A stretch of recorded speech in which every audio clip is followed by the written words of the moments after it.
Հասարակական տրանսպորտում մի պարզ ժեստ անսպասելի փոխագերպում է արթնացնում հզոր գործարար կնոջ կյանքում։ Անծանոթի բարությունը ցնցում է վերահսկողության հեռավորության վրա կառուցված գոյության կառույցները։ Մարդկային վերամիացման ճանապարհորդություն է պատրաստվում սկսվել։ Նախքան այս զարմանահրաշ պատմությունը լսելը, մի մոռացեք բաժանորդագրվել ալիքին ավելի շատ հուզիչ պատմությունների համար։ Մետրոյի վագոնը նրբորեն ջոջվում էր, երբ անցնում էր մայրաքաղաքի մութ թունելներով։ Երկուշաբթի առավոտվա տիպիկ օր էր աշխատողների ինտենսիվ շարժով, ովքեր շտապում էին իրենց նպատակագետերը։ Վիկտորը ամուր բռնել էր իր 8-ամյա դստեր Ֆիոնայի փոքրիկ ձեռքը պաշտպանելով նրան պիկ ժամին բնորոշ հրմշտոցից։ Նրա հոգնած աչքերը շուրջ բոլորը դիտում էին շտապող դեմքերի ծովը։ Յուրաքանչյուր մարդ կարծես գրում էր իր սեփական մտահոգությունների բեռը գորած մտքերում պարտավորությունների, վճարվելիք հաշիվների, հետաձգված երազանքների մասին։ Վիկտորը լավ գիտեր այդ զգացումը։ 3 տարի առաջ, երբ նա գործրել էր գնոջը աշխատանքային դժբախտ պատահարի հետանքով, նրա կյանքը ամբողջովին փոխվել էր։ Նախկինում նա տեխնիկական մենեջեր էր խոշոր տեխնոլոգիական ընկերությունում։ Նա ուներ խոստումնալից կարիերա, հարմարավետ աշխատավարձ, մասնագիտական աճի հեռանկար։ Սակայն երբ տեղի ունեցավ ողբերգությունը, ամեն ինչ փոխվեց։ Կորստի ցավը նրան գատվածահար արեց ամիսներ շարունակ, երբ նա վերջապես կարողացավ վերադառնալ աշխատանքի, պարզեց, որ կորպորատիվ աշխարհը համբերություն չունի նրանց համար, ովքեր ժամանակի կարիք ունեն վերականգնվելու համար։ Ֆիոնային խնամելու համար բացակայությունները, ով տրավմայի էր ենթարկվել, դիտվեցին որպես անպատասխանատվություն։ Երբեմնի ուշացումները, երբ նա մղձավանջներ էր տեսնում, չէր ցանկանում դպրոց գնալ, մեկնաբանվեցին որպես անտարբերություն։ Աստիճանաբար Վիկտորը հեռացվեց կարևոր նախագծերից, նրա պարտականությունները նվազեցին, ի վերջո նա աշխատանքից ազատվեց վերակազմավորման պատճառաբանությամբ։ Այժմ նա աշխատում էր որպես տեխնիկական սպասարկող մայրաքաղաքի կենտրոնում գտնվող արտրային շենքում։ Աշխատավարձը նախկինում ստացածի մի փոքր մասն էր, բայց գոնե նա ավելի ճկուն ժամեր ուներ Ֆիոնայի կյանքում ներկա լինելու համար։ Այդ ամենն էր, ինչ կարող էր նրա համար լինել այն հայրը, որի կարիքը նա ուներ, հատկապես հիմա, երբ նրանք երկուսով էին ընդդեմ աշխարհի։ Ֆիոնան քաշեց նրա թքը ցույց տալով մի կնոջ, ով նոր էր մտել վագոն։ Կինը չափազանց հոգնած էր թվում, գրում էր ծանր գործադիր բանակ, անհարմարորեն ճոճվում էր գնացքի շարժից։ Նրա ուսերը լարված էին, նա նայում էր հատագին մի արտահայտությամբ, ասես սովոր չէր այդ իրավիճակին։ Վիկտորը անմիջապես նկատեց, որ նրա մոտ ինչ-որ բան այլ էր։ Նրա հագուստը ակնհայտորեն թանկարժեք էր, տաստագին ժամացույցը փայլում էր նույնիսկ վագոնի թույլ լույսի ներքո, նրա գոշիկները իսկական իտալական գաշվից էին։ Նա հաստատ հասարակական տրանսպորտի սովորական ուղղորդ չէր։ Հավանաբար նա այնտեղ էր որե անսովոր հանգամանքի պատճառով։ Առանց վարանելու Վիկտորը բարձրացավ իր նստատեղից, մոտեցավ կնոջը մեղմ ժպիտով։ «Խնդրում եմ, կարող եք նստել իմ տեղում», ասաց նա ցույց տալով այն նստարանը, որտեղ նա նստած էր։ Կինը զարմացած բարձրացրեց աչքերը, կարծես չէր սպասում, որ ինչ-որ մեկը այդքան ջերմորեն դիմի իրեն։ «Պետք չէ, ես լավ եմ», ավտոմատ պատասխանեց նա, բայց Վիկտորն արդեն հեռացել էր Ֆիոնային իր հետ քաշելով տեղ տալու համար։ Ակնհայտ էր, որ նա նստելու ավելի մեծ կարիք ուներ, քան ինքը։ «Հայրիկը միշտ այդպես է անում», ասաց Ֆիոնան անմեղ ժպիտով նայելով կնոջը։ «Նա ասում է, որ մենք պետք է հոգ տանենք մարդկանց մասին, երբ նրանք հոգնած են»։ Կինը լիովին շփոթվեց։ Տարիներ շարունակ նա չէր զգացել այդքան պարզ անշահախնդիր ժեստ։ Նրա աշխարհում յուրաքանչյուր բարեհաճություն գին ուներ, յուրաքանչյուր բարություն թաքցնում էր օրակարգ։ Բայց այնտեղ մի սովորական մարդ կար, ակնհայտորեն իր սեփական դժվարություններով, ով առաջարկում էր իր հարմարավետությունը առանց որևէ բանի փոխարեն սпасելու։ Նա դանդաղ նստեց դեռ մտածելով այն մասին, թե ինչ էր տեղի ունեցել։ Նա անկատ դիտում էր Վիկտորին, երբ նա զգուշությամբ բռնել էր Ֆիոնային, պաշտպանելով նրան գնացքի ցնցումներից։ Ինչ-որ առանձնահատուկ բան կար նրա դստեր փոխհարաբերությունների մեջ, անսահման համբերություն, տեսանելի սեր յուրաքանչյուր ժեստում, լիովին նվիրված ներկայություն։ Այդ կինը Օլիվիա Գարմեն էր, երկրի խոշորագույն բիզնես կոնգլոմերատներից մեկի գործադիր նախագահը։ Նա ղեկավարում էր ավելի քան 20,000 աշխատակից, ամեն օր միլիոնավոր դրամների որոշումներ էր կայացնում, հայտնի էր բանակցություններում իր կոշտությամբ։ Նրա օրակարգը րոպե առ րոպե վերահսկվում էր օգնականների թիմի կողմից, նա հազվադեպ էր տնից դուրս գալիս առանց մանրամասն անվտանգության սխեմայի։ Այդ առավոտ, սակայն, լոգիստիկ ձախողումը ստիպել էր անսպասելի փոփոխություն կատարել նրա առօրյայում։ Նրա անձնական վարորդը փոքր ճանապարհատրանսպորտային պատահարի էր ենթարկվել նրան վերցնելու ճանապարհին, իսկ պահեստային մեքենան սպասարկման գետում էր կանխարգելիչ սպասարկման համար։ Խորհրդի անհետաձգելի հանդիպումը նշանակված էր սկսվելու ուղիղ 45 րոպեից, նա այլ ընտրություն չուներ, քան օգտվել հասարակական տրանսպորտից։ Փորձն ավելի ազդեցիկ էր, քան նա պատկերացրել էր։ Իր արտոնությունների պղպճակից հեռու, նա իրեն խոցելի բաց էր զգում։ Չկային անվտանգության աշխատագիծներ ճանապարհ բացելու համար, չկար հատուկ վերաբերմունք, չկար իր կարգավիճակի ճանաչում։ Նա պարզապես հարյուրավոր ուղորներից մեկն էր։ Եվ հիմա այս պարզ մարդը նրան առաջարկել էր մի բան, որը նրա սոցիալական շրջանակում ոչ ոք չէր անի առանց թաքնված մտադրությունների մարդկային հարգանքի անգեղծ, անշահախնդիր ժեստ։ Օլիվիան սկսեց ավելի ուշադիր դիտել հորն ու դստերը։ Նրանց հարաբերությունների մեջ ինչ-որ խորապես հուզիչ բան կար։ Ֆիոնան ակնհայտորեն պաշտում էր հորը, նա պատասխանում էր լիարժեք ուշադրությամբ։ Երբ նա ինչ-որ բան էր ցույց տալիս գնացքի պատուհանից, նա գրանում էր նրա անկյունից տեսնելու համար։ Երբ նա հարց էր տալիս, նա լրջությամբ էր պատասխանում, կարծես դա աշխարհի ամենակարևոր բանն էր։ Ուր եք գնում, հարցրեց Օլիվիան զարմացնելով ինքն իրեն խոսակցություն սկսելով։ Ես Ֆիոնային կթողնեմ դպրոցում, հետո կգնամ աշխատանքի, պարզ պատասխանեց Վիկտորը։ Իսկ դուք, Տիգին։ Ես էլ եմ աշխատում, ասաց նա բաց թողնելով մանրամասները։ Գրասենյակում։ Ֆիոնան հետ շրջվեց դեպի նա հետաքրքրությամբ։ Ինչ աշխատանք ունեք։ Օլիվիան մի պահ վարանեց։ Ինչպես բացատրել 8-ամյա երեխային, որ նա ղեկավարում է բիզնես կայսրություն։ Ես մեծ ընկերություն եմ ղեկավարում, ասաց նա վերջապես։ Ինչպես հայրիկը նախկինում էր ղեկավարում, անմեղ ասաց Ֆիոնան։ Նա մեծ համակարգիչներով էր աշխատում, բայց հիմա նա բաներ է վերանորոգում։ Ասում է, որ այդպես ավելի լավ է, որովհետև կարող է ավելի շատ ժամանակ անցկացնել ինձ հետ։ Վիկտորը թեթագի կարմրեց ակնհայտորեն շփոթված իր մասնագիտական վիճակի այդքան ուղղակիորեն բացահայտումից։ Օլիվիան նկատեց անհարմարությունը կարեկցանքի տարօրինակ զգացում ունեցավ։ Նրանց պատմության մեջ ինչ-որ բան կար, որը արձագանքում էր իր կյանքի հեռավոր հիշողություններին։ Երբ մետրոն հասավ այն կայարան, որտեղ նրանք պետք է իջնեին, Վիկտորը նրբորեն դիպավ Ֆիոնայի ուսին։ Հասանք, սիրելիս։ Նրանք շարժվեցին դեպի դուռը, նախքան դուրս գալը, Վիկտորը շրջվեց դեպի Օլիվիան կարճ ալիք արեց։ Բարի օր ձեզ։ Օլիվիան էլ ալիք արեց, բայց նրա ներսում ինչ-որ բան հրաժարվում էր թույլ տալ, որ այդ պահն անցնի։ Երբ դռները փակվեցին, գնացքը նորից սկսեց շարժվել։ Նա իրեն գտավ պատուհանից դուրս նայելիս փորձելով տեսնել նրանց երկուսին հարթակի բազմության մեջ։ Առաջին անգամ երկար ժամանակի ընթացքում նա զգացել էր մի բան, որը մոռացել էր, որ գոյություն ունի անգեղծ մարդկային հանդիպում, առանց դիմակների, առանց իշխանության խաղերի, առանց թաքնված շահերի։ Պարզապես երկու մարդ, որոնք կապվում էին բարության պարզ արարքի միջոցով։ Այդ առավոտվա խորհրդի ամբողջ հանդիպման ընթացքում Օլիվիան իրեն բռնացրեց մտածելով այդ տղամարդու դստեր մասին։ Նրա հոգատարության պատկերը, այն, թե ինչպես էր նա պաշտպանում երեխային, նրա բարության բարձությունը շարունակում էին վերադառնալ նրա մտքերում։ Այնտեղ ինչ-որ բան կար, որը նա գործրել էր կորպորատիվ աշխարհի գագաթին իր ճանապարհորդության ընթացքում։ Երբ երեխա էր, Օլիվիան մեծացել էր գավառի պարզ ընտանիքում։ Նրա հայրը գործարանում բանվոր էր, մայրը տեղական դպրոցում քարտուղարուհի։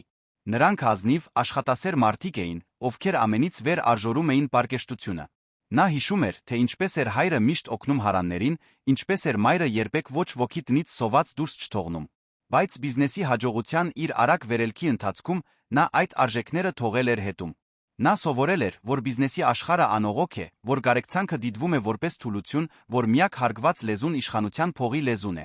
Այժմ, նստած իր գործադիր գրասենյակում երկնաքերի վերին հարկում, քաղաքը դիտելով զրահապատ ապակյա պատուհաններից, Օլիվիան մտածում էր, արդյոք նա էական բան չէր կորցրել ճանապարհին։ Մետրոյում հանդիպումը անհանգստություն էր առաջացրել, որի հետ նա չգիտեր, թե ինչպես վարվեր։ Հաջորդ օրերին նա զարմացավ անընդհատ մտածելով այդ տղամարդու նրա դստեր մասին։ Այդ պահի մաքրության մեջ ինչ-որ բան կար, որը խորապես անհանգստացնում էր նրան։ Նա սկսեց կասկածի տակ դնել իր սեփական ընտրությունները, այն մասին, թե ինչպիսի մարդ էր դարձել։ Օլիվիան որոշեց, որ պետք է ավելի լավ հասկանա, թե ովքեր էին այդ մարդիկ, ովքեր այդքան մեծ ազդեցություն էին թողել իր կյանքի վրա։ Օգտագործելով իր ընկերության անկատ ռեսուրսները, նա կարողացավ պարզել Վիկտորի ինքնությունը մետրոյի անվտանգության տեսախցիկների որոշ խաչած տվյալների միջոցով։ Նա պարզեց, որ նրա անունը Վիկտոր Ալյանս էր, նա աշխատում էր որպես տեխնիկական սպասարկող իր գրասենյակից մի քանի թաղամաս հեռու գտնվող շենքում։ Նա իմացավ նրա մասնագիտական ուղու, կնոջ կորստի, դստերը պահելու համար նրա առջ ծառացած դժվարությունների մասին։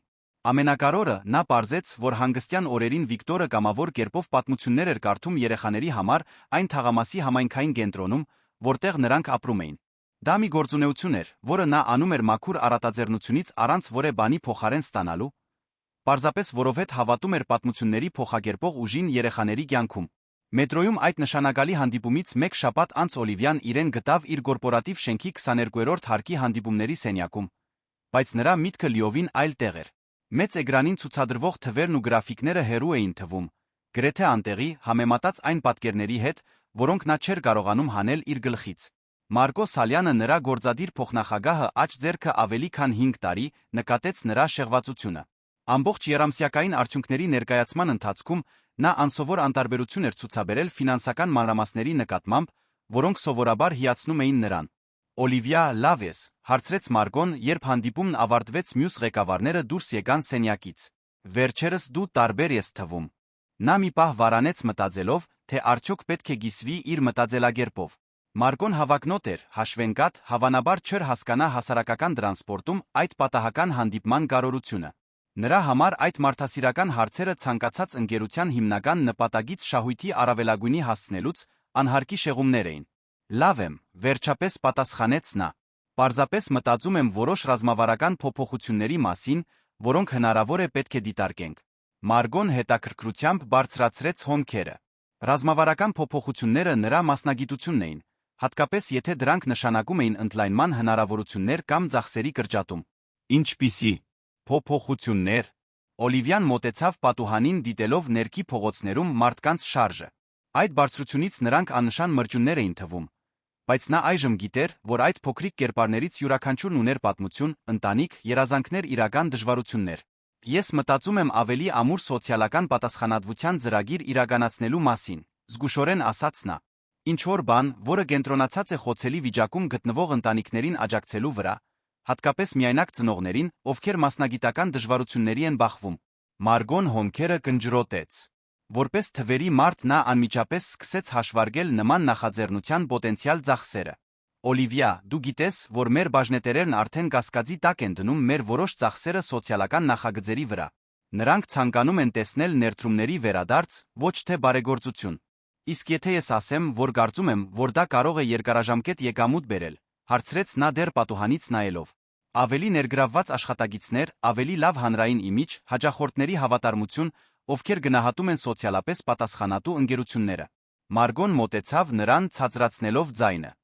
Օլիվիա, մենք ագրեսիվ նպատակներ ունենք հաջորդ եռամսյակի համար։ Ներդրողներն ակնկալում են առնվազն 15% աճ։ Սա փորձարարական նախագծերով շեղվելու ժամանակը չէ։ Նա շրջվեց ուղիղ նայելու նրան։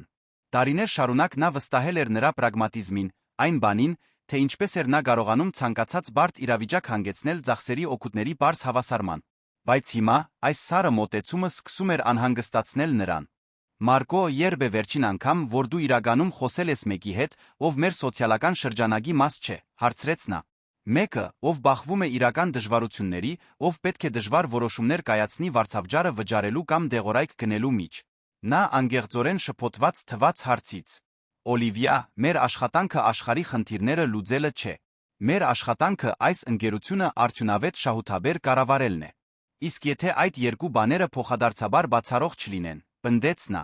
Հանգստյան օրերին Օլիվիան որոշում կայացրեց, որը զարմացրեց նույնիսկ ինքն իրեն։ Նա հագավ ամենօրյա հագուստ, ազատեց վարորդին, գնաց համայնքային կենտրոն, որտեղ Վիկտորը կամավոր աշխատում էր։ Նա վստահ չէր, թե ինչ էր ակնկալում գտնել, բայց զգում էր անդիմադրելի կարիք ավելի լավ հասկանալու այն մարդուն, ով այդքան մեծ ազդեցություն էր թողել իր կյանքի վրա։ Համայնքային կենտրոնը պարզ շենք էր, ժամանակի ընթացքում մի փոքր մաշված, բայց ակնհայտորեն լավ խնամված։ Մուտքի մոտ գունավոր պաստառները հայտարարում էին տարբեր գործունեությունների մասին, դպրոցական լրացուցիչ պարապմունքներ, աջակցության խմբեր միայնակ մայրերի համար, արհեստագործական արվեստանոցներ երեխաների համար, շաբաթ օրերին ընթերցանության ժամանակացույց։ Օլիվիան անկատ խառնվեց ծնողների խնամակալների մեջ, ովքեր սպասում էին գլխավոր սենյակում։ Մթնոլորտը ջերմ էր, լի անիմաստ խոսակցություններով, երեխաների ծիծաղով։ Դա կտրուկ հակադրություն էր այն մերկ կորպորատիվ տարածքների հետ, որոնց նա սովոր էր։ Երբ Վիկտորը հայտնվեց գրքերի տուփ գրելով, Օլիվիան նյարդայնության մի զգացում ունեցավ։ Նա հագած էր պարզ վանդակավոր վերնաշապիկ ջինսետ աբատ, նրա դեմքը լուսավորվեց, երբ նա տեսավ իրեն ընդառաջ վազող երեխաներին։ Ֆիոնան նրանց մեջ էր ակնհայտորեն հպարտ, իր հորը ընկերներին ներկայացնելով։ Ժողովուրդ, այսօր մենք շատ հատուկ պատմություն ենք կարդալու, ասաց Վիկտորը նստելով ցածր աթոռին այն շրջանի կենտրոնում, որը երեխաները բնականաբար կազմել էին։ Դա մի տղայի մասին է, ով հայտնաբերում է, որ փոքր ժեստերը կարող են մեծ փոփոխություններ առաջացնել։ Օլիվիան աննկատ կանգնեց սենյակի հետում դիտելով, թե ինչպես էր բացահայտվում տեսարանը։ Այն, թե ինչպես էր Վիկտորը պատմում պատմությունը, հմայիչ էր։ Նա փոխում էր ձայնը յուրաքանչյուր կերպարի համար, արտահայտիչ ժեստեր էր անում, անընդհատ հարցեր էր տալիս երեխաներին ներգրավված պահելու համար։ Բայց այն, ինչ ամենաշատը տպավորեց նրան, այն էր, թե ինչպես էր նա կարողանում անհատապես կապ հաստատել յուրաքանչյուր երեխայի հետ։ Երբ ամաչկոտ տղան վարանեց մասնակցել, Վիկտորը նրբորեն քաջալերեց նրան։ Երբ մի աղջիկ հարց տվեց, որը կարծես կապ չուներ պատմության հետ, նա գտավ մի միջոց նրա հետաքրքրությունը ներառելու պատմության մեջ։ Այնտեղ բնական հմտություն կար, մարդկանց ստիպելու տեսանելի արժեքավոր զգալու տաղանդ։ Դա լիովին հակառակն էր այն գործարքային մոտեցմանը, որը գերիշխում էր Օլիվիայի կորպորատիվ աշխարհում։ Ընթերցանության ավարտից հետո, մինչ երեխաները խաղում էին ծնողները զրուցում, Օլիվիան նյարդայնորեն մոտեցավ Վիկտորին։ Նա անմիջապես ճանաչեց նրան, նրա դեմքը ցույց տվեց զարմանքի հետաքրքրության խառնուրդ։ Բար, ասաց նա մեղմ ժպիտով։ Դուք մետրոյի դիգինն եք, չէ։ Ինչ պատահականություն է ձեզ այստեղ հանդիպելը։ Իրականում դա այնքան էլ պատահականություն չէ, խոստովանեց նա մի փոքր ամաչելով։ Ես պարզեցի, որ դուք կամավոր աշխատանք եք կատարում, ուզեցի իմանալ այդ վայրի մասին։ Վիկտորը հետաքրքրված թվաց, բայց ոչ կասկածամիտ։ Դա շատ կարևոր նախաձեռնություն է համայնքի համար, ասաց նա։ Այս երեխաներից շատերը տանը գրքերի կանոնավոր մատչելիություն չունեն։ Զարմանալի է տեսնել, թե ինչպես են նրանք փոխագերվում, երբ հայտնաբերում են ընթերցանության հաճույքը։ Ֆիոնան վազելով հայտնվեց, քաշեց հոր թքը։ Հայրիկ, այս տիգինը գնացքի գինը չէ։ Այո, սիրելիս, պատասխանեց Վիկտորը։ Նա եկել է մեր կենտրոնը տեսնելու։ Օլիվիան գրացավ աղջկա հասակին հավասարվելու համար։ Բար, Ֆիոնա։ Ինձ հիշում ես։ Իհարկե։ Այդ օրը դուք շատ հոգնած էիք, ասաց Ֆիոնան երեխաներին բնորոշ անգեղծությամբ։ Հիմա ավելի լավ եք զգում։ Անմեղ հարցը անսպասելիորեն հարվածեց Օլիվիային։ Դա պարզ հարց էր, բայց լի իմաստով։ Արդյոք նա ավելի լավ էր զգում։ Թե նա ավելի շփոթված անհանգիստ էր, քան երբե։ Փորձում եմ, անգեղծ պատասխանեց նա։ Վիկտորը նկատեց ինչ-որ բան նրա արտահայտության մեջ նրբորեն առաջարկեց։ Ցանկանում եք շրջայց կատարել կենտրոնում։ Ես կարող եմ ցույց տալ մյուս նախագծերը, որոնք մենք այստեղ ենք մշակում։ Հաջորդ ժամվա ընթացքում Վիկտորը Օլիվիային առաջնորդեց տարբեր սենյակներով գործունեություններով։ Կար մի սենյակ, որտեղ դեռահասները դպրոցական լրացուցիչ պարապմունքներ էին ստանում համալսարանական կամավորներից։ Մեկ այլ սենյակում մայրերը մասնակցում էին մասնագիտական վերապատրաստման արվեստանոցների։ Փոքրիկ իմպրովիզացված գրադարան նվիրաբերված գրքերով, նույնիսկ համայնքային այգի շենքի հետում։ Այս ամենը գործում է նվիրատվություններով կամավոր աշխատանքով, հարցրեց Օլիվիան տպավորված ծրագրերի կազմակերպվածությունից շրջանագից։ Հիմնականում, հաստատեց Վիկտորը։ Մենք ունենք որոշ համագործակցություններ տեղական ընկերությունների հետ, բայց ոչ շատ էական։ Ֆինանսավորման մեծ մասը գալիս է հենց համայնքի փոքր նվիրատվություններից։ Օլիվիան արագ մտավոր հաշվարկներ արեց։ Այն բյուջեով, որն իր ընկերությունը ծախսում էր մեկ կորպորատիվ միջոցառման վրա, հնարավոր կլիներ ֆինանսավորել այդ կենտրոնը 1 տարի շարունակ։ Անհամապատասխանությունը ցնցող անհանգստացնող էր։ Վիկտոր, կարող եմ անձնական հարց տալ, ասաց նա, երբ նստեցին կենտրոնի փոքրիկ բակում։ Իհարկե, պատասխանեց նա, թե մի փոքր զգուշավոր թվաց։ Ինչու։ Եք այդ ամենն անում։ Կամավոր աշխատանքը, նվիրվածությունը այդ երեխաներին, նույնիսկ ունենալով ձեր սեփական դժվարությունները։ Վիկտորը մի պահ լռեց դիտելով, թե ինչպես էր Ֆիոնան խաղում մյուս երեխաների հետ։ Կնոջս մահից հետո, վերջապես ասաց նա, ես շատ դժվար ժամանակաշրջան անցա։ Ինձ լիովին գոռաց էի զգում չիմանալով, թե ինչպես կարող էի լավ հայր լինել Ֆիոնայի համար միայնակ։ Նա դադար տվեց ակնհայտորեն հիշելով ցավալի պահեր։ Հենց այս կենտրոնում ես աջակցություն գտա։ Մարդիկ, ովքեր նույնիսկ ինձ չէին ճանաչում, օգնեցին ինձ, ուժ տվեցին, երբ ես գնալու տեղ չունեի։ Հիմա իմ հերթն է վերադարձնելու։ Իսկ ձեր նախկին աշխատանքում չէիք զգում, որ ինչ-որ ավելի մեծ բանի եք նպաստում։ Վիկտորը տխուր ժպտաց։ Կորպորատիվ աշխարհում ես պարզապես թիվ էի, փոխարինելի մի մասնիկ։ Այստեղ ես կարող եմ անմիջապես տեսնել իմ աշխատանքի ազդեցությունը այդ երեխաների կյանքի վրա։ Յուրաքանչյուր ժպիտ, յուրաքանչյուր բացահայտման պահ, յուրաքանչյուր գիրք, որ նրանք տուն են տանում, դա ավելի արժեքավոր է, քան ցանկացած առաջխաղացում, որը ես կարող էի ստանալ։ Օլիվիան անհարմարության զգացում ունեցավ։ Նա ղեկավարում էր հազարավոր աշխատագիտներ, Բայց երբեր վերջին անգամ, որ նա անհանգստացել էր իր որոշումների անձնական ազդեցության մասին նրանց կյանքի վրա։ Երբեր վերջին անգամ, որ նա իր աշխատագիտներին տեսել էր որպես իրական մարդիկ ընտանիքներով երազանքներով, այլ ոչ թե որպես մարդկային ռեսուրսներ օպտիմալացվելու համար։ Վիկտոր, երբե մտածել եք այս աշխատանքը ընդլայնելու մասին։ Հնարավոր է նմանատիպ ծրագրեր մշակել այլ համայնքներում։ Նա մեղմորեն ծիծաղեց։ Երազանք կլիներ, իհարկե, բայց դա կպահանջեր ռեսուրսներ, որոնք մենք պարզապես չունենք։ Եվ նա, անկեղծ ասած, ես չէի ունենա առաջին գաղափարը, թե ինչպես սկսել նման բան մեծ մասշտաբով։ Օլիվիան զգաց մի գայծ, որը նա երկար ժամանակ չէր զգացել անկեղծ ոգորություն մի նախագծի նկատմամբ, որը չէր ներառում աղյուսակներ կամ շահույթի հաշվետվություններ։ Այնտեղ հնարավորություններ կային ինչ-որ իրականում նշանակալի բան անելու հնարավորություններ։ Իսկ եթե ինչ-որ մեկը ցանկանար ֆինանսապես աջակցել։ Մեկը, ով հավատում է այն բանին, ինչ դուք անում եք այստեղ։ Վիկտորը նրան նայեց նորացված հետաքրքրությամբ։ Կախված կլիներ աջակցության տեսակից, զգուշորեն ասաց նա։ Մենք չէինք ցանկանա գործնել մեր ինքնավարությունը կամ մեր անմիջական կապը համայնքի հետ։ Իհարկե, արագ համաձայնեց նա։ Ես խոսում եմ առանց միջամտության աջակցության մասին, ռեսուրսներ, որոնք թույլ կտային ձեզ ընդլայնվել, բայց միշտ պահպանելով նույն փիլիսոփայությունը մոտեցումը։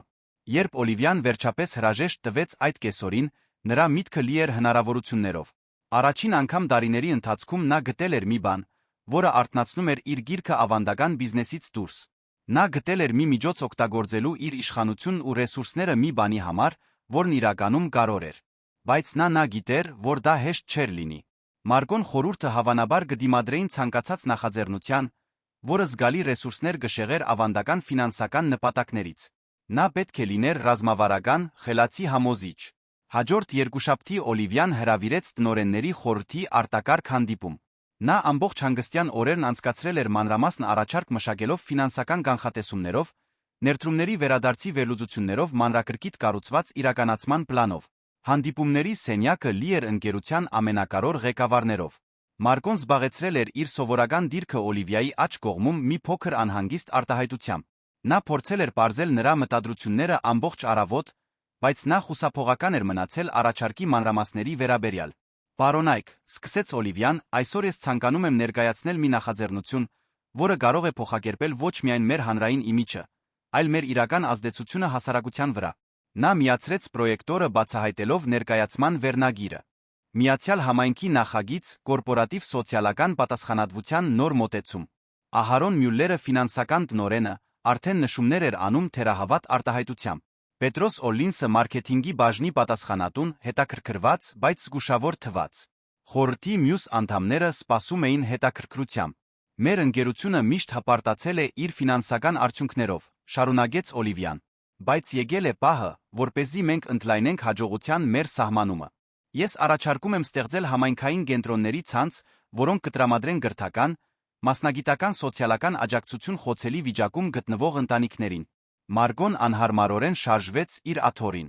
Նա արդեն պատկերացնում էր, թե ուր էր գնում այդ խոսակցությունը, բոլորովին դուր չէր գալիս այն, ինչ լսում էր։ Սկզբնական ներդրումը կկազմի մոտ 10 միլիոն դրամ, ասաց Օլիվիան ստիպելով մի քանի խորհրդականների ուղղվել իրենց աթոռներին։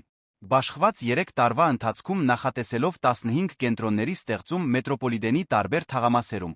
10 միլիոն, Ահարոնը գրեթե շնչահեղձ եղավ սուրճից։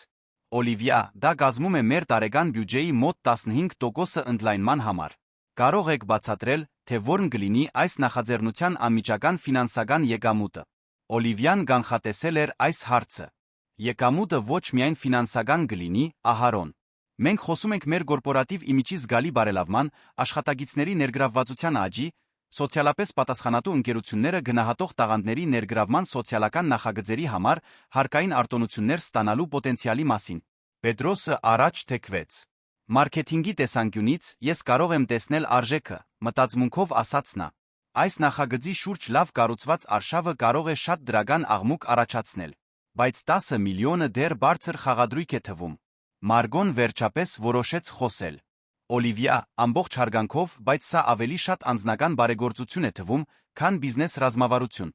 Մեր բաժնետերերը մեզ հետ ներդրումներ են կատարում ֆինանսական եկամուտներ ակնկալելով,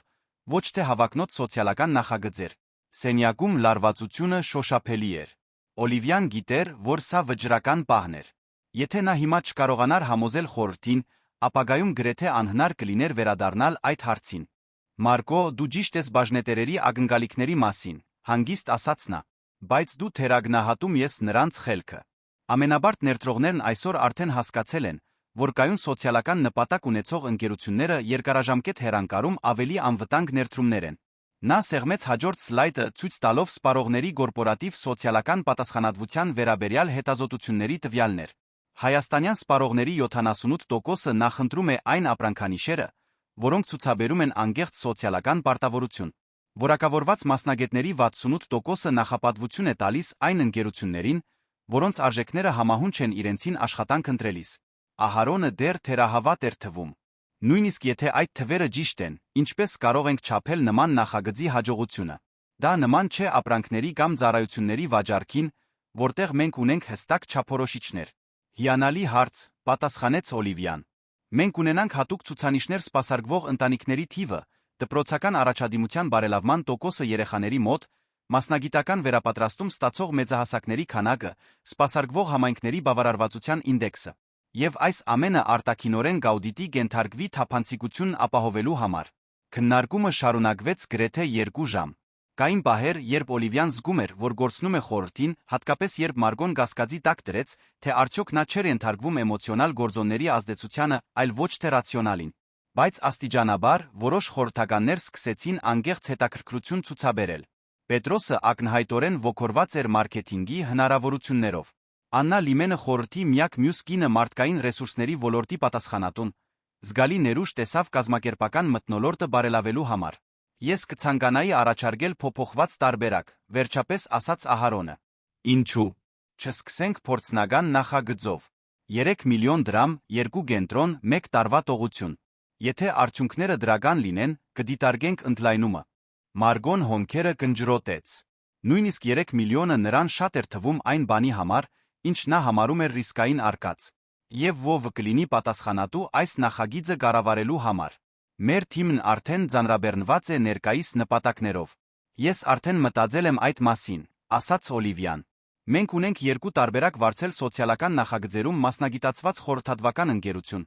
կամ գտնել մեկին, ով համայնքային աշխատանքի գործնական փորձ ունի նախաձեռնությունը ղեկավարելու համար։ Իրականում նա արդեն գիտեր, թե ում էր ցանկանում հրավիրել նախագիծը ղեկավարելու, բայց որոշեց այդ պահին չհիշատակել Վիկտորին։ Ավելի լավ կլիներ անդրադառնալ այդ հնարավորությանը այն բանից հետո, երբ ընդհանուր հայեցակարգը հաստատվեր։ Երկար քննարկումներից հետո խորհուրդը քվեարկեց փորձնական նախագծի հաստատման օգտին։ Մարժան նեղ էր 5 ձայն գողմ, 4 ստեմ, Մարգոն ակնհայտորեն այլախոհների շարքում էր։ Բայց դա բավական էր Միացյալ համայնքի նախագծին կանաչ լույս տալու համար։ Օլիվիան զգաց թեթության երախտագիտության խառնուրդ, որն այնքան ուժեղ էր, որ նա ստիպված էր ջանք թափել պահպանելու իր մասնագիտական կեցվածքը։ Նա հասել էր իր ուզած հաստատմանը, բայց հիմա պետք է ապացուցեր, որ դա սխալ չէր եղել։ Ճնշումը հսկայական կլիներ, հատկապես, երբ Մարգոն ակնհայտորեն սպասում էր, որ նա ձախողվի ասելու համար ես ձեզ զգուշացրել էի։ Նույն շաբաթ նա որոշեց դիմել Վիկտորին նախագիծը ղեկավարելու հնարավորության մասին։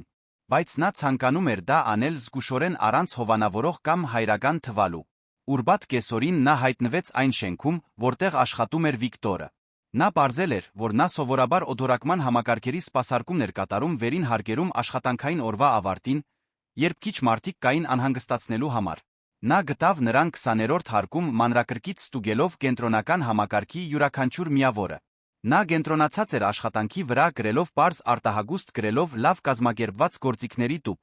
Վիկտոր, մեղմորեն կանչեց նա չվախեցնելու համար։ Նա շրջվեց զարմացած ակնհայտորեն չսպասելով տեսնել մետրոյի համայնքային կենտրոնի գնոջը իր աշխատավայրում։ Օլիվիա, ասաց նա առաջին անգամ օգտագործելով նրա անունը։ Ինչ եք անում այստեղ։ Պետք է կարևոր բանի մասին խոսեմ ձեզ հետ, ասաց նա։ Մի քանի րոպե ունեք։ Վիկտորը նայեց ժամացույցին։ Իհարկե, ես հենց հիմա եմ ավարտում։ Ցանկանում եք իջնել ներքի հարկ։ Այնտեղ փոքրիկ սրճարան կա, որտեղ կարող ենք խոսել։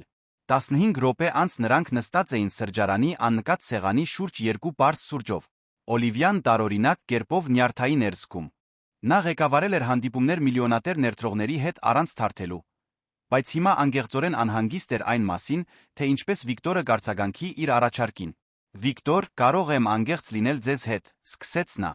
Խնդրում եմ, պատասխանեց նա ակնհայտորեն հետաքրքրված։ Ես այս շենքի գլխավոր գրասենյակը ունեցող ընկերության գործադիր նախագահն եմ։ Եվ ես նոր եմ ստացել մի նախագծի հաստատում, որը կարող է փոխակերպել շատ ընտանիքների կյանքը։ Բայց ինձ հատուկ մեկն է պետք այն ղեկավարելու համար։ Վիկտորը նրան նայեց զարմանքի շփոթության խառնուրդով։ Դուք ղեկավար եք։ Այդ իսկ պատճառով էիք այդ օրը մետրոյում։ Իմ մեքենան փչացել էր, բացատրեց նա։ Բայց կարևորն այն է, որ այդ հանդիպումը փոխեց իմ տեսակետը շատ բաների վերաբերյալ։ Նա հաջորդ 20 րոպեն ծախսեց բացատրելով Միացյալ Համայնքի նախագիծը, համայնքային կենտրոնում նրա արդեն իսկ կատարվող աշխատանքի ընդլայնման հնարավորությունները, թե ինչպես էր նա հավատում, որ նա կլինի իդեալական մարդը նախաձեռնությունը ղեկավարելու համար։ Վիկտորը լուր լսում էր երբեմն գետային հարցեր տալով, բայց հիմնականում մտածելով այն բանի մեծության մասին, ինչ առաջարկվում էր։ Օլիվիա, վերջապես ասաց նա, դա շատ առատաձեռն է, ես պատիվ եմ զգում, որ դուք մտածում եք իմ մասին։ Բայց ես պետք է մի բան հասկանամ։ Ինչու։ Մի հաջողակ ղեկավար կհոգա սոցիալական նախագծի մասին, ինչու։ Ինձ կընտրեր այն ղեկավարելու համար։ Հարցը արդար էր ուղիղ։ Օլիվիան սպասել էր դրան, բայց մինույն է իրեն բացահայտված զգաց ստիպված պատասխանելով։ Որովհետև դուք ինձ ցույց տվեցիք մի բան, որը ես մոռացել էի, որ գոյություն ունի, անգեղծ ասաց նա։ Այդ օրը մետրոյում դուք ինչ-որ բան արեցիք առանց որևէ բանի փոխարեն սպասելու։ Համայնքային կենտրոնում ես տեսա, թե ինչպես եք դուք անգեղծորեն կապվում մարդկանց հետ։ Այն աշխարհում, որտեղ ես ապրում եմ, գրեթե ամեն ինչ գործարքային է։ Դուք ինձ հիշեցրիք, որ ապրելու այլ ձև կա։ Վիկտորը երկար լռեց։ Իսկ ձեր գործընկեր ղեկավարները։ Նրանք կիսում են այդ տեսլականը։ Օլիվիան վարանեց։ Ոմանք այո, մյուսները թերահավատ են։ Բայց ես ստացա փորձնական նախագծի հաստատումը։ Եթե այն լավ աշխատի, զգալի ընդլայնման համար ռեսուրսներ կլինեն։ Իսկ եթե չաշխատի, ապա ես հավանաբար ստիպված կլինեմ զբաղվել որոշ մասնագիտական հետանքներով, խոստովանեց նա, բայց արժե ռիսկի գնալ։ Վիկտորը զգուշորեն ուսումնասիրեց նրան։ Կար ինչ-որ բան նրա անգեղծության մեջ, որը հուզում էր նրան, բայց նա բնական զգուշավորություն ընդունելու մի բան, որը չափազանց լավ էր թվում ճիշտ լինելու համար։ Պետք է մտածեմ այդ մասին, վերջապես ասաց նա, եւ խոսեմ Ֆիոնայի հետ։ Իմ կյանքի ցանկացած փոփոխություն ազդում է նրա վրա։ Իհարկե, համաձայնեց Օլիվիան։ Ժամանակ վերցրեք, որքան անհրաժեշտ է։ Բայց Վիկտոր, ես ուզում եմ, որ դուք իմանաք, որ ես բարեգործություն չեմ առաջարկում։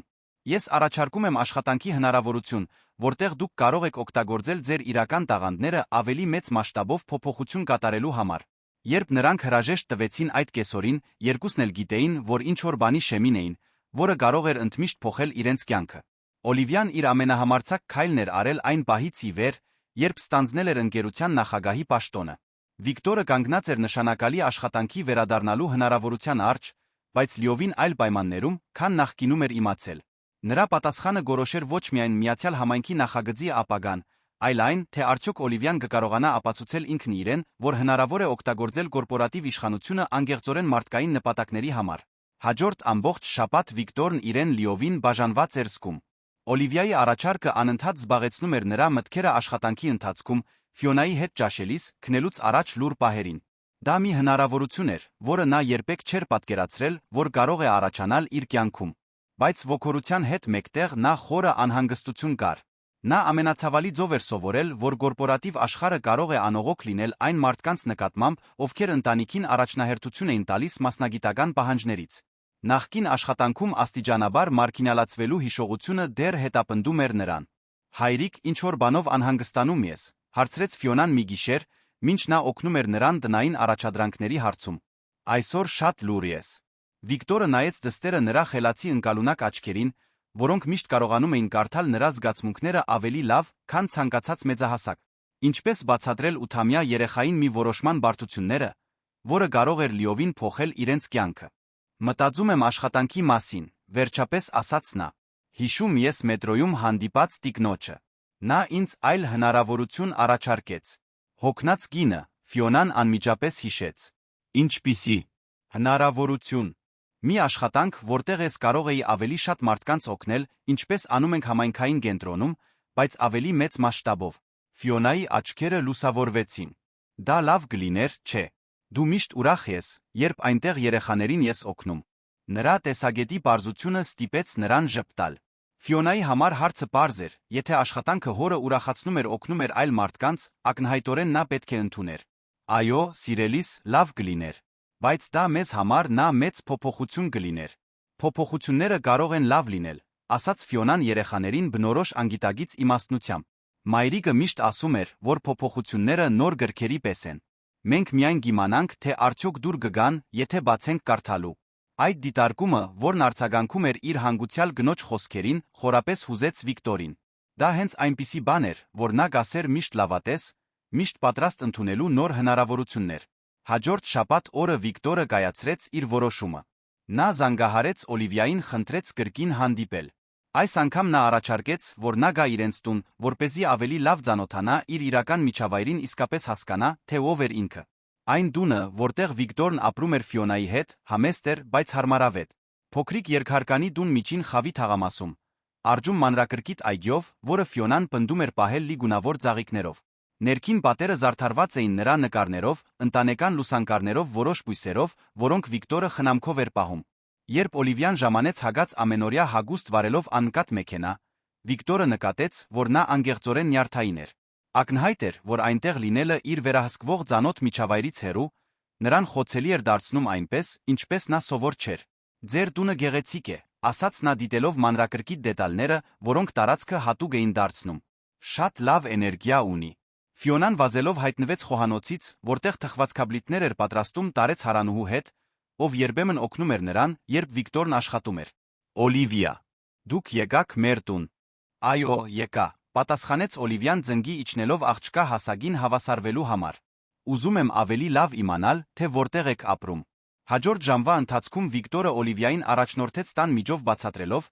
թե ինչպես էր ամեն ինչ կազմակերպել Ֆիոնայի գարիքները բավարարելու համար։ Նրա սենյակը լի գրքերով, խնամքով կազմակերպված խաղալիքներով։ Փոքրիկ ուսումնական սեղանը, որտեղ նրանք ամեն գիշեր միասին դասեր էին անում։ Պարզ խոհանոցը, որտեղ նրանք միասին էին պատրաստում հանգստյան օրերին։ Վիկտոր, ասաց Օլիվիան, երբ նստեցին փոքրիկ հյուրասենյակում, կարող եմ մի հարց տալ, որը հնարավոր է անտեղի լինի։ Իհարկե, դուք չեք զգում զայրույթ։ Այն բանի համար, թե ինչ տեղի ունեցավ ձեր նախկին աշխատանքում, թե ինչպես վարվեցին ձեզ հետ, երբ դուք ամենաշատը կարիք ունեիք հասկացողության։ Վիկտորը զգուշորեն դիտարկեց հարցը։ Այո, երկար ժամանակ զգում էի։ Զայրույթ, հիասթափություն, անարդարության զգացում։ Բայց ես սովորեցի, որ այդ զգացումները գրելը միայն վնասում էր ինձ։ Նա դադարեց դիտելով Ֆիոնային, ով խաղում էր այգում պատուհանից։ Ես որոշեցի կենտրոնանալ այն բանի վրա, ինչն իրականում կարող է լինել լավ հայր նրա համար օգտագործել այն, ինչ սովորել եմ այլ մարդկանց օգնելու համար։ Իսկ հիմա պատրաստ եք վերադառնալու կորպորատիվ աշխարհ։ Պայմաններով, ամուր ասաց նա։ Եթե համաձայն եք ղեկավարել այս նախագիծը, ես պետք է երաշխիքներ ունենամ, որ կունենամ իրական ինքնավարություն ամեն ինչ ճիշտ անելու համար։ Ես չեմ ուզում լինել պարզապես դեկորատիվ մասնիկ կամ սոցիալական պատասխանատվության խորհրդանիշ։ Օլիվիան առաջ թեքվեց։ Ինչպիսի երաշխիքներ։ Առաջինը մեթոդաբանության մոտեցման վերաբերյալ որոշումները մնում են իմ մոտ։ Դուք կարող եք գնահատել արդյունքները, բայց չեք թելադրի, թե ինչպես հասնել դրանց։ Երկրորդը, իմ ժամերը պետք է շարունակեն ճկուն մնալ, որպեսզի ես ներկա լինեմ Ֆիոնայի կյանքում։ Երրորդը, եթե որե պահի ես զգամ, որ նախագիծը օգտագործվում է պարզապես մարքեթինգի համար առանց իրական ազդեցության, ես կարող եմ դուրս գալ առանց պատժի։ Արված է, առանց վարանելու, ասաց Օլիվիան։ Բայց ես էլ պայմաններ ունեմ։ Վիկտորը հոնքերը բարձրացրեց հետաքրքրված։ Պետք է, որ դուք վստահեք ինձ, ասաց նա։ Գիտեմ, որ ձեր նախկին փորձը տրավմատիկ էր, հասկանում եմ ձեր զգուշավորությունը։ Բայց եթե մենք միասին աշխատելու ենք, ես պետք է, որ դուք ինձ ընկերությանը վստահության արտոնություն տաք, գոնե սկզբում։ Իսկ եթե ես պարզեմ, որ սխալվել եմ։ Եթե դուք փորձեք վերահսկել ինձ կամ օգտագործել նախագիծը այն նպատակներով, որոնց հետ ես համաձայն չեմ, ապա դուք լիովին իրավունք կունենաք դուրս գալու, ես անձամբ կապահովեմ, որ ձեր պայմանները հարգվեն, խոստացավ նա։ Վիկտորը մանրակրկիտ ուսումնասիրեց նրա դեմքը, փնտրելով անգեղծության կամ թաքնված օրակարգի նշաններ։ Բայց այն ամենը, ինչ նա տեսավ, անգեղծ վճռականություն էր, ոգորություն, որը թվում էր իսկական։ Լավ, վերջապես ասաց նա։ Ես ընդունում եմ։ Օլիվիան ժպտաց տեսանելի թեթությամբ։ Հիանալի է։ Երբ կարող եք սկսել։ 2 շաբաթից։ Պետք է ավարտեմ որոշ բաներ իմ ներկայիս աշխատանքում, կազմակերպեմ Ֆիոնայի խնամքը այն ժամերին, երբ ես անհասանելի կլինեմ։ Հաջորդ շաբաթների ընթացքում Վիկտորը գլուխը կախ ընկղմվեց իր նոր դերի նախապատրաստման մեջ։ Օլիվիան նրան հասանելիություն տվեց նախագծի ֆինանսական տվյալներին, ներկայացրեց նրան խորհրդի համապատասխան անդամներին, սկսեց միասին աշխատել իրականացման ռազմավարության մշակման վրա։ Վիկտորը տպավորված էր Օլիվիայի պարտավորության լրջությունից։ Նա ոչ միայն ռեսուրսներ էր առաջարկում, այլ անկեղծորեն պատրաստ էր սովորելու կասկածի տակ դնելու իր սեփական ենթադրությունները, թե ինչպես պետք է գործեն սոցիալական նախագծերը։ Բայց ամեն ինչ հարթ չէր ընթանում։ Մարգոն ակնհայտորեն անհանգստացել էր, երբ իմացել էր, որ նախկին սպասարկող տեխնիկը կաշխատի միլիոնավոր դրամների նախաձեռնություն ղեկավարելու համար։ Նա սկսեց նուրբ մեկնաբանություններ անել Վիկտորի կորպորատիվ փորձի պակասի մասին, կասկածի տակ դնել, թե արդյոք Օլիվիան չէր ենթարկվում էմոցիոնալ գործոնների ազդեցությանը, այլ ոչ թե մասնագիտականին։ Լարվածությունը հասավ իր գագաթնագետին պլանավորման հանդիպման ժամանակ, որտեղ Վիկտորը ներկայացրեց իր սկզբնական ռազմավարությունը երկու փորձնական կենտրոնների համար։ Նրա մոտեցումը հիմնովին տարբերվում էր նրանից, ինչ Մարգոն ակնկալում էր, ավելի քիչ կենտրոնացում ավանդական կորպորատիվ չափորոշիչների վրա, ավելի շատ շեշտադրում համայնքի հետ անկեղծ հարաբերությունների կառուցման վրա։ Ամբողջ հարգանքով, ասաց Մարգոն ներկայացման ժամանակ, բայց սա ավելի շատ սոցիալական աշխատանք է թվում, քան բիզնես ռազմավարություն։ Ինչպես ենք մենք ցույց տալու ներդրումների վերադարձը բաժնետերերին այս տեսակի մոտեցմամբ։ Վիկտորը հանգիստ մնաց, բայց Օլիվիան կարողացավ զգալ լարվածությունը նրա գեցվածքում։ Մարգո, արդյունքները ակնհայտ կլինեն սպասարկվող ընտանիքների կյանքում։ Երեխաներ ավելի լավ դպրոցական առաջադիմությամբ, մեծահասակներ աշխատանք գտնելով, ավելի կազմակերպված համայնքներ։ Դա ինձ համար բավարար եկամուտ է։ Բայց ոչ պարտադիր մեր ներդրողների համար, առարկեց Մարգոն։ Նրանք ցանկանում են կոնկրետ թվեր, չափորոշիչներ, որոնք կարող են հասկանալ, գնահատել։ Ապա գունենանք չափորոշիչներ, պատասխանեց Վիկտորը։ Բայց մարդկային չափորոշիչներ, ոչ միայն ֆինանսական։ Հանդիպումից հետո Մարգոն խնդրեց առանձին խոսել Օլիվիայի հետ։ Նրանք գնացին նրա գրասենյակ, որտեղ նա փակեց դուռը լուրջ արտահայտությամբ։ Օլիվիա, ես պետք է անկեղծ խոսեմ ձեզ հետ, սկսեց նա։ Կարծում եմ, որ դուք սխալ եք թույլ տալիս։ Ինչպիսի սխալ։ Դուք թույլ եք տալիս, որ ձեր զգացմունքները առաջնորդեն կարևոր բիզնես որոշումները։ Այս նախագիծը, այս մարդու վարձումը, սա այնպես չէ, ինչպես դուք սովորաբար գործում եք։ Օլիվիան զգաց գրգռվածության մի զգացում։ Իսկ ինչ խնդիր կա դրա հետ։ Հնարավոր է, որ ժամանակն է այլ կերպ գործելու։ Խնդիրը, ասաց Մարգոն ցածրացնելով ձայնը, այն է, որ դուք վտանգում եք ձեր հեղինակությունը, ընկերության հեղինակությունը սենտիմենտալ խաղադրույքի վրա։ Եթե այս նախագիծը ձախողվի, դա ոչ միայն գործրած ներդրում կլինի, այլ հանրային ցուցադրություն, որ դուք այլս չունեք այն բիզնես դատողությունը, որը միշտ բնորոշել է ձեզ։ Իսկ եթե աշխատի, նույնիսկ եթե այն չափավոր լավ աշխատի, դուք վտանգավոր նախադեպ կստեղծեք։ Այլ խմբեր կհայտնվեն ֆինանսավորում խնդրելով իրենց սոցիալական նախագծերի համար։ Ուր է դա հասնելու։ Օլիվիան մոտեցավ պատուհանին, նայելով ներքի քաղաքին։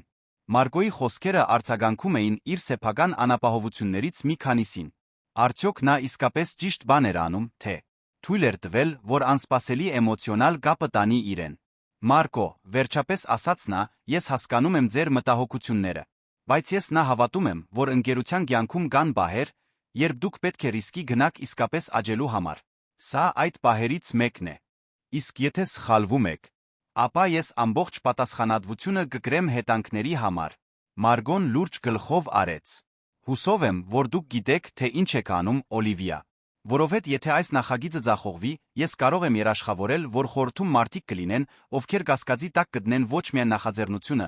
այլ ձեր ղեկավարությունը որպես ամբողջություն։ Մարգոյի հեռանալուց հետո Օլիվիան մենակ մնաց իր գրասենյակում մտածելով, թե արդյոք նա իրականում չէր կատարում իր կյանքի ամենամեծ մասնագիտական սխալը։ Բայց երբ նա մտածեց Վիկտորի մասին, ով կարդում էր երեխաների համար համայնքային կենտրոնում, այն մասին, թե ինչպես էին Ֆիոնայի աչքերը փայլում, երբ նա խոսում էր այլ մարդկանց օգնելու մասին, նա գիտեր, որ չի կարող հետ քաշվել։ Նախագիծը կշարունակվեր անկախ այն անձնական մասնագիտական ռիսկերից, որոնք դա ենթադրում էր։ Միացյալ Համայնքի նախագծի մեկնարկից 6 ամիս անց արդյունքները գերազանցում էին Օլիվիայի նույնիսկ ամենալավատեսական ակնկալիքները։ Երկու փորձնական կենտրոնները գործում էին լիարժեք հզորությամբ, շաբաթական սպասարկելով ավելի քան 300 ընտանիքի, չափելի ազդեցություն թողնելով այն համայնքներում, որտեղ դրանք իրականացվել էին։ Վիկտորը դրսևորել էր ոչ միայն բնածին առաջնորդ, այլ զարմանալիորեն արդյունավետ ռազմավար։ Հարաբերություններ կառուցելու նրա մոտեցումը նախքան ծրագրեր իրականացնելը ստեղծել էր համայնքային ներգրավվածության մակարդակ, որը տպավորել էր նույնիսկ ամենաթերահավատ դիտորդներին։ Նոր թաղամասի կենտրոնում, որը գտնվում էր միջինից ցածր խավի թաղամասում, դասերից հետո դաստիարակության ծրագիրը բարելավել էր մասնագից երեխաների 80%-ի գնահատականները։ Հույսի կենտրոնում ավելի կարիքավոր շրջանում մասնագիտական վերապատրաստման արվեստանոցները օգնել էին 47 մեծահասակների աշխատանք գտնել վերջին 4 ամսվա ընթացքում, բայց նախագծի հաջողությունը նա անսպասելի հետանքներ էր առաջացրել։ Զանգվածային լրատվության միջոցներում դրական արձագանքը ազգային ուշադրություն էր գրավել, այլ ընկերություններ սկսել էին դիմել Օլիվիային նմանատիպ համագործակցություններ մշակելու համար։ Տեղական քաղաքական գործիչները ցանկանում էին համագործակցել նախաձեռնության հետ։ Ոչ կառավարական կազմակերպությունները աջակցություն էին խնդրում իրենց սեփական նախագծերն ընդլայնելու համար։ Մարկոն այս ամենը դիտում էր զարմանքի աջող մտահոգության խառնուրդով, թե նա չէր կարող ժխտել նախագծի հաջողությունը։ Նա վերջին զարգացումները դիտում էր որպես վտանգավոր շեղում ընկերության հիմնական նպատակներից։ Օլիվիա, ասաց նա առավոտյան գործադիր հանդիպման ժամանակ, մենք պետք է խոսենք նախագծի ընդլայնման ֆինանսական հետանքների մասին։ Ինչպիսի հետանքներ, հարցրեց նա, թե արդեն կասկածում էր, թե ուր էր գնում խոսակցությունը։ Աջակցության հայտեր ենք ստանում ամեն օր։ Այլ համայնքներ ցանկանում են նմանատիպ կենտրոններ, ՀԿ-ները համագործակցություն են խնդրում, քաղաքապետարանները հողատարածքներ են առաջարկում ընդլայնման համար։ Եթե մենք այո ասենք այս ամենին, ապա կխոսենք տասնյակ միլիոնավոր դրամների լրացուցիչ ներդրումների մասին։ Պետրոսը, ով դարձել էր նախագծի պաշտպանը մարքեթինգի դրական արդյունքների պատճառով, խոսեց.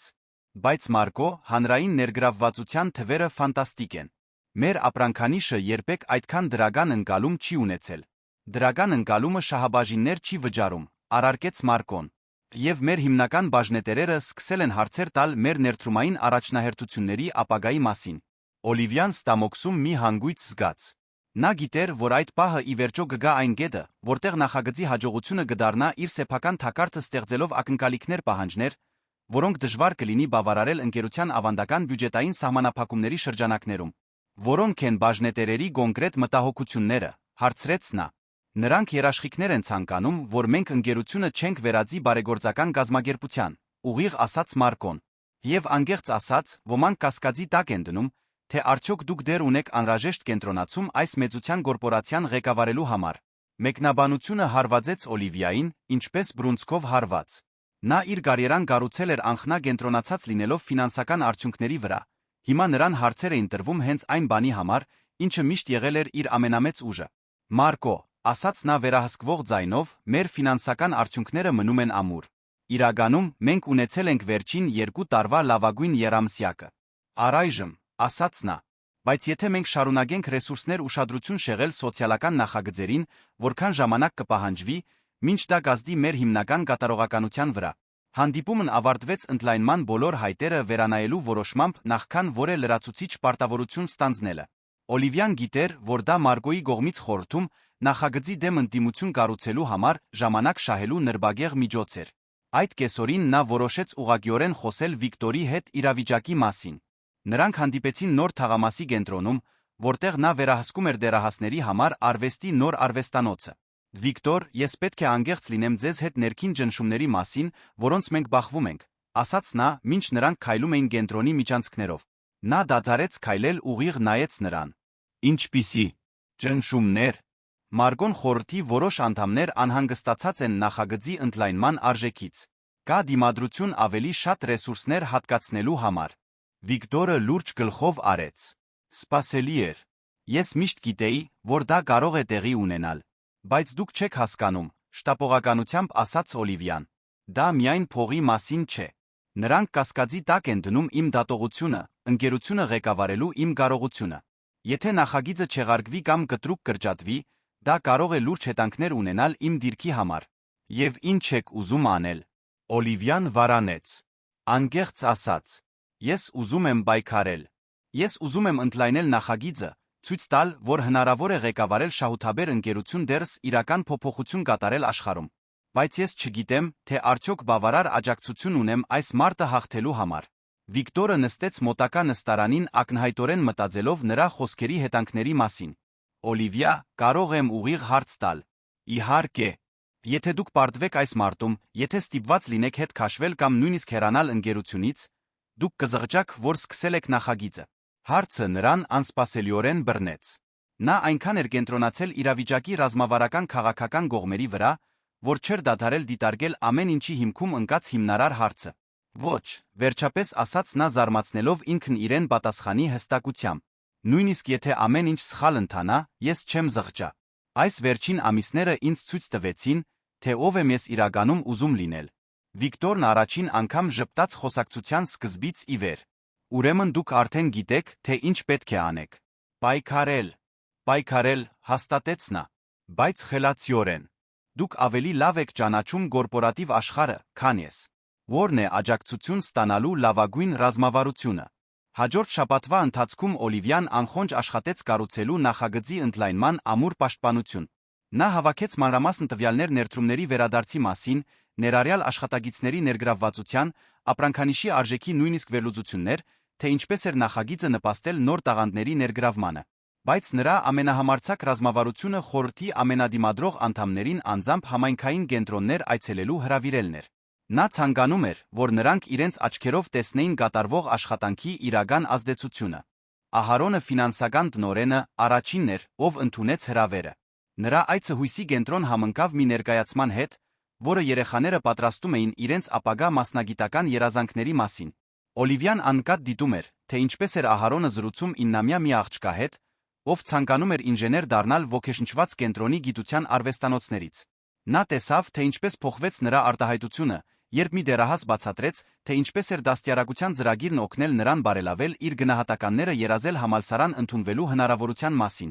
Սա տպավորիչ է, խոստովանեց Ահարոնը, երբ նրանք դուրս եկան կենտրոնից։ Բայց ես դեռ անհանգստացած եմ մեծ ընդլայնման ֆինանսական գայունությունից։ Իսկ եթե մենք գտնենք ուղիներ նախագիծը մասամբ ինքնակայուն դարձնելու համար, առաջարկեց Օլիվիան։ Վիկտորը գաղափարներ ունի արվեստանոցների մասին, որոնք կարող էին փոքր եկամուտներ բերել, համալսարանների հետ համագործակցություններ, որոնք կարող էին ռեսուրսներ տրամադրել, ծրագրեր, որոնք կարող էին որակավորվել զգալի հարկային արտոնությունների համար։ Ահարոնը հետաքրքրված թվաց։ Հետաքրքիր կլիներ տեսնել դրա մանրամասն պլանը։ Երկրորդ այցն ավելի ռազմավարական էր։ Օլիվիան Մարգոյին հրավիրեց իրեն ուղեկցելու նոր թաղամասի կենտրոն հատուկ միջոցառման ժամանակ, որը կազմակերպել էր Ֆիոնան տաղանդների տոնավաճառ, որտեղ երեխաները կներկայացնեին իրենց հմտությունները իրենց ընտանիքներին համայնքին։ Մարգոն ակնհայտորեն դժգամ էր, բայց չէր կարող մերժել առանց լիովին անզգայուն թվալու։ Միջոցառման ընթացքում նա դիտում էր տասնյակ երեխաների, ովքեր ներկայացնում էին բանաստեղծություններ, երաժշտություն, փոքրիկ թատերական ներկայացումներ, պարզ գիտական նախագծեր։ Վճռական պահը եկավ, երբ Ֆիոնան բարձրացավ փոքրիկ իմպրովիզացված բեմ գարթալու մի շարադրություն, որը նա գրել էր ինչ է նշանակում օգնել այլ մարդկանց թեմայով։ Իմ հայրիկն ինձ սովորեցրել է, որ օգնելը այն չէ, ինչ քեզ պետք չէ, կարդաց նա պարզ վստահ ձայնով։ Այն է, ինչ ամենաշատն ես գնահատում։ Նա ինձ տվեց իր ժամանակը, որն ամենակարևորն է, ինչ նա ունի։ Եվ հիմա այլ երեխաներ կարող են ունենալ ուսուցիչներ ընկերներ, ովքեր նույնպես իրենց ժամանակն են տալիս նրանց։ Նա դադարեց ուղիղ նայելով հանդիսատեսին։ Կարծում եմ, որ երբ մեծանանք, այս բոլոր երեխաները կհիշեն, որ ինչ-որ մեկը հավատացել է նրանց, երբ նրանք փոքր էին։ Եվ հետո նրանք կցանկանան նույն բանն անել այլ երեխաների համար։ Այդպես է աշխարհը լավանում։ Օլիվիան նայեց Մարգոյին, տեսավ մի բան, որը երբեք չէր տեսել նրա աչքերում անգեղծ հույս։ Մի պահ նրա կորպորատիվ պաշտպանությունը թուլացավ, նա պարզապես մարդ էր երեխայի անմեղ իմաստնության առաջ։ Միջոցառումից հետո Մարգոն անսովոր լուր էր գրասենյակ վերադարձի ճանապարհին։ Վերջապես, երբ նրանք մոտեցան ընկերության ավտոկայանատեղին, նա շրջվեց դեպի Օլիվիան։ Պետք է մտածեմ որոշ բաների մասին, ասաց նա։ Հնարավոր է, որ ես չափազանց շտապողական եմ եղել իմ դատողություններում։ Մարկո, մեղմորեն ասաց Օլիվիան, դուք չպետք է ներողություն խնդրեք ընկերության ֆինանսական առողջությունը պաշտպանելու համար։ Դա ձեր աշխատանքն է։ Ես պարզապես խնդրում եմ, որ մենք դիտարկենք ընկերության առողջության ավելի լայն սահմանում։ Կմտածեմ այդ մասին, խոստացավ նա։ Բայց նույնիսկ այն փոքր առաջընթացներով, որոնք նա անում էր խորհրդի որոշ անդամների հետ, Օլիվիան գիտեր, որ իրական մարտը դեռ արջում էր։ Նախագծի ապագան որոշելու վերջնական հանդիպումը նշանակված էր հաջորդ շաբաթ։ Նա պետք է պատրաստ լիներ իր մասնագիտական կյանքի մարտին։ Վիկտորն էլ իր հերթին էր պատրաստվում։ Բայց նրա պատրաստությունը այլ էր, նա կազմակերպում էր մի բան, որը հույս ուներ, որ կցուցադրի նախագծի իրական արժեքը այնպես, ինչպես ոչ մի ֆինանսական հաշվետվություն չէր կարողանա անել։ Խորհրդի վճռական հանդիպումը նշանակված էր հինգշաբթի օրը ժամը 2-ին։ Օլիվիան օրեր էր անցկացրել իր վերջնական ներկայացումը պատրաստելով, հավաքելով տվյալներ, վկայություններ ֆինանսական կանխատեսումներ, որոնք կցուցադրեին ոչ միայն Միացյալ Համայնքի նախագծի իրագործելիությունը, այլ ընդլայնման անհրաժեշտությունը։ Հանդիպման առավոտյան նա գրասենյակ եկավ սովորականից շուտ զգալով անհանգստության վճռականության խառնուրդ, որը տարիներ շարունակ չէր զգացել։ Կարծես նրա ամբողջ կարիերան հանգեցրել էր այդ պահին հնարավորություն ապացուցելու, որ հնարավոր է ղեկավարել նպատակով առանց արդյունքները զոհաբերելու։ Մարկոնս շուտ եկավ գրելով հաստ բանակ, որն ակնհայտորեն պարունակում էր իր սեփական ներկայացումը։ Վերջին օրերին նա անսովոր կերպով լուր էր մնացել, Օլիվիան չէր կարողանում հասկանալ, թե արդյոք համայնքային կենտրոններ այցելությունները փոխել էին նրա տեսակետը, թե պարզապես նրան ավելի վճռական էին դարձրել ներկայացնելու լավ հիմնավորված ընդդիմություն։ Առավոտյան ժամը 11-ին Օլիվիայի օգնականը նրան տեղեկացրեց, որ Վիկտորից շտաբ զանգ կա։ Նա անմիջապես պատասխանեց սպասելով կենտրոնների մասին, որը թարմացման կամ գուցե քաջալերանքի խոսքի կարոր հանդիպումից առաջ։ Օլիվիա, ասաց Վիկտորը, նա անմիջապես նկատեց անսովոր լարվածություն նրա ձայնում։ Պետք է մի բան պատմեմ, որը հնարավոր է փոխի ձեր տեսակետը այս ամենի վերաբերյալ։ Ինչ է պատահել։ Հեռախոսով չէ։ Կարող եք հիմա գալ նոր թաղամասի կենտրոն։ Կարող է, որ դուք դա անձամբ տեսնեք։ Օլիվիան նայեց ժամացույցին։ Մնացել էր 3 ժամից պակաս իր կարիերայի ամենակարևոր հանդիպմանը։ Նա դեռ պետք է վերանայեր իր ներկայացման վերջնական մանրամասները, բայց Վիկտորի ձայնի շտապողականության մեջ ինչ-որ բան նրան համոզեց։ Գնում եմ, ասաց նա։ Համայնքային կենտրոն տանող ճանապարհին Օլիվիան փորձում էր պատկերացնել, թե ինչը կարող էր այդքան շտապ լինել։ Միգուցե որոշ խնդիր ծրագրերի հետ, որոշ վարչական հարց, որը անհապաղ լուծման կարիք ուներ։ Կամ գուցե Վիկտորը խորհրդի ներքին ընդդիմության մասին ինչ-որ բան էր հայտնաբերել, որը կարող էր օգնել նրան հանդիպման ժամանակ։ Երբ նա հասավ նոր թաղամասի կենտրոն, Վիկտորին գտավ մուտքի մոտ սպասելիս տարօրինակ արտահայտությամբ նյարդայնության ինչ-որ բանի խառնուրդով, որը թվում էր հպարտություն։ Վիկտոր, ինչ է կատարվում, հարցրեց նա հենց մեքենայից դուրս գալուն պես։ Արի, ուզում եմ մի բան ցույց տալ, ասաց նա առաջնորդելով նրան գլխավոր միջանցքով դեպի կենտրոնի գլխավոր սրահը։ Մոտենալիս Օլիվիան սկսեց ձայներ լսել, շատ ձայներ, որոնք աշխույժ զրուցում էին։ Երբ Վիկտորը բացեց սրահի դուռը, նա լիովին անխոս մնաց։ Տարածքը լի էր մարդկանցով։ Ոչ միայն այն ընտանիքները, ովքեր կանոնավոր կերպով հաճախում էին կենտրոն, այլ ամբողջ շրջանի բնակիչներ, տեղական արտраկաններ, հարան դպրոցների ուսուցիչներ, նույնիսկ որոշ ծանոթ դեմքեր, որոնք նա ճանաչեց մայրաքաղաքի այլ համայնքային կենտրոններից։ Ինչ է այս ամենը, հարցրեց նա դեռ մտածելով իր աչքի առաջ բացվող տեսարանի մասին։ Երբ իմացան նախագծի չեղարկման հնարավորության մասին, բացատրեց Վիկտորը, նրանք ինքնաբուխ կազմակերպվեցին։ Ցանկանում էին ինչ-որ բան անել ցույց տալու համար, թե որքան է դա նշանակում իրենց համար։ Ֆիոնան վազելով հայտնվեց նրա մոտ գրելով գունավոր տետր։ Օլիվիա, պետք է տեսնես, թե ինչ ենք արել։ Նա բացեց տետրը բացահայտելով ձեռագիր նամակների, նկարների վկայությունների էջեր։ Դրանք համայնքի ուղերձներն էին այն մասին, թե ինչպես էր նախագիծն ազդել իրենց կյանքի վրա։ Սա Դիգին Ագնեսից է, ասաց Ֆիոնան ցույց տալով մանրակրկիտ գրված նամակը։ Նա աշխատանք գտավ այստեղի համակարգչային դասերից հետո։ Եվ սա թեզից է, նա այնքան լավ է սովորել դասերում, որ դպրոցի ուսուցչուհին ասաց, որ նա կարող է մեկ դասարան բաց թողնել։ Օլիվիան թերթեց տետրը արցունքոտ աչքերով։ Կային տասնյակ նմանատիպ պատմություններ։ Միայնակ հայր, ով աջակցության ցանց էր գտել 8 ամիս առաջ աշխատանքը գործնելուց հետո։ Մի դերահաս, ով թատրոնի գիրք էր հայտնաբերել արվեստի արվեստանոցներում։ Մի տատիկ, ով սովորել էր կարդալ 70 տարեկանում մեծահասակների համար գրագիտության ծրագրերի միջոցով։ Վիկտոր, ասաց նա խեղդված ձայնով, սա զարմանալի է։ Բայց ինչու։ Էիք ուզում, որ ես դա տեսնեի այսօր։ Նա ժպտաց։ Որովհետ ուզում եմ, որ դուք դա տանեք ձեր հանդիպմանը։ Ոչ միայն թվերն ու հաշվետվությունները, այլ իրական պատմությունները։ Իրական մարդիկ, ում կյանքերը փոխակերպվել են։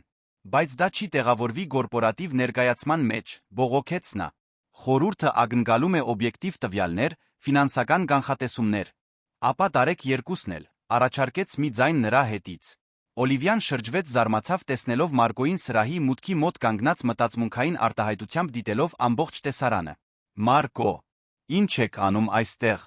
Ես էլ նույն հեռախոսազանգը ստացա, ինչ դուք, ասաց նա մոտենալով։ Վիկտորն ասաց, որ ինչ-որ բան կար, որը ես պետք է տեսնեի հանդիպումից առաջ։ Վիկտորը գլխով արեց։ Կարծում էի, որ երկուստ էլ պետք է լիովին հասկանաք, թե ինչ է վտանգված այսօր։ Հաջորդ ժամվա ընթացքում Մարկոն Օլիվիան շրջեցին սրահում զրուցելով ընտանիքների հետ, լսելով պատմություններ, անմիջապես տեսնելով նախագծի կոնկրետ ազդեցությունը։ Օլիվիայի համար դա իրականում էմոցիոնալ հաստատում էր այն բանի, ինչ նա արդեն գիտեր ինտելեկտուալ առումով։ Մարկոյի համար դա լիովին բացահայտում էր։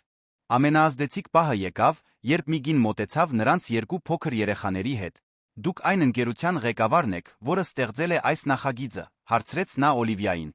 Ես եմ, հաստատեց Օլիվիան։ Ուզում եմ, որ դուք իմանաք, որ այս վայրը փրկել է իմ ընտանիքը, ասաց կինը հուզիչ անգեղծությամբ։ Երբ իմ ամուսինը 8 ամիս առաջ աշխատանքը կորցրեց, մենք չգիտեինք, թե ինչպես ենք շարունակելու վճարել երեխաների մասնավոր դպրոցի համար։ Այստեղ նրանք ստացան ավելի լավ կրթական աջակցություն, քան որևէ բան, որը մենք կարող էինք վճարել։ Բայց ամենակարևորը նրանք զգացին, որ ինչ-որ բանի մաս են, որ կան մարդիկ, ովքեր հոգ են տանում իրենց մասին։ Նա դադարեց ակնհայտորեն հուզված։ Իմ ամուսինը անցյալ շաբաթ նոր աշխատանք գտավ։ Բայց նույնիսկ հիմա, երբ մեր վիճակը բարելավվել է, մենք ցանկանում ենք շարունակել լինել այս համայնքի մաս։ Որովհետև այստեղ մենք սովորեցինք, որ միմյանց հոգ տանելը միայն օգնություն ստանալու մասին չէ, այլ նա տալու մասին է։ Մարգոն լուր լսում էր, Օլիվիան կարողացավ տեսնել, թե ինչպես էր ինչ-որ բան փոխվում նրա արտահայտության մեջ։ Կորպորատիվ պաշտպանությունը, որը նա միշտ պահպանում էր, աստիճանաբար լուծվում էր։ Երբ նրանք վերջապես վերադարձան գրասենյակ հանդիպման համար, Մարկոն ճանապարհի մեծ մասը լուր էր։ Վերջապես, երբ նրանք մոտեցան ընկերության շենքին, նա խոսեց. Օլիվիա, պետք է խոստովանեմ ձեզ մի բան։ Ինչ։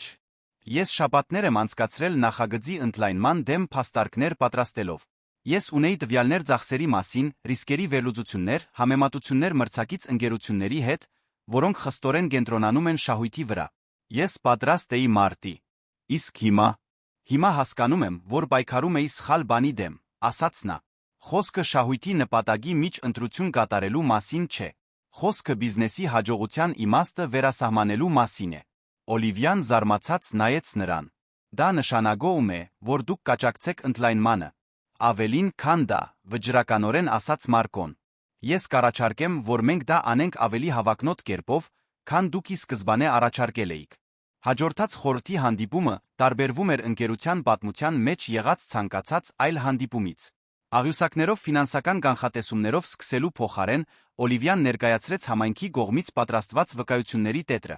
Նա բարձրաձայն կարդաց որոշ նամակներ, կիսվեց կենտրոններում տեղի ունեցած իրադարձությունների լուսանկարներով, ցույց տվեց թվերի ետում գտնվող իրական դեմքերը։ Երբ Մարգոյի հերթը եկավ խոսելու, նրա ներկայացումը զարմացրեց բոլորին, ներառյալ Օլիվիային։ Գործընկերներ, սկսեց նա, ես այսօր այստեղ եմ եկել պատրաստվելով փաստարկել Միացյալ Համայնքի նախագծի ընդլայնման դեմ։ Բայց այն, ինչ տեսա այս առավոտ, հիմնովին փոխեց իմ տեսակետը այն մասին, թե ինչ կարող է ինչ պետք է լինի մեր ընկերությունը։ Նա ներկայացրեց համարձակ առաջարկ։ Ոչ միայն ընդլայնել նախագիծը 5 նոր կենտրոններով, այլ ստեղծել կորպորատիվ սոցիալական պատասխանատվության մշտական բաժին Վիկտորին որպես գործադիր տնօրեն, հատուկ տարեկան բյուջե, որը կաջի ընկերության շահույթի հետ մեկտեղ։ Հարցը այն չէ, թե արդյոք մենք կարող ենք թույլ տալ մեզ դա անել, ասաց Մարկոն ուղիղ նայելով մյուս խորհրդականներին։ Հարցը այն է, թե արդյոք մենք կարող ենք թույլ տալ մեզ չանել։ Մի աշխարհում, որտեղ սպառողները, աշխատագիտները, ներդրողները ավելի ու ավելի են գնահատում սոցիալական նպատակ ունեցող ընկերությունները, սա ծախս չէ, այլ ռազմավարական ներդրում է։ Ահարոնը ֆինանսական տնօրենը մտահոգություններ բարձրացրեց դրամական հոսքերի ներդրումների վերադարձի վերաբերյալ,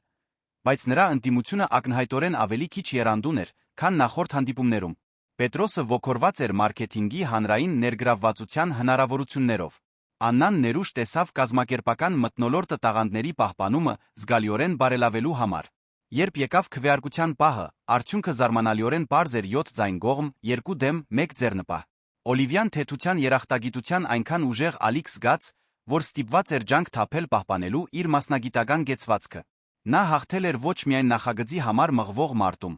այլ ավելի խորը բան էր ձեռք բերել ընկերության մշակույթի փոխակերպումը։ Հանդիպումից հետո, երբ խորհրդականները ցրվեցին, Մարգոն մոտեցավ նրան միջանցքում։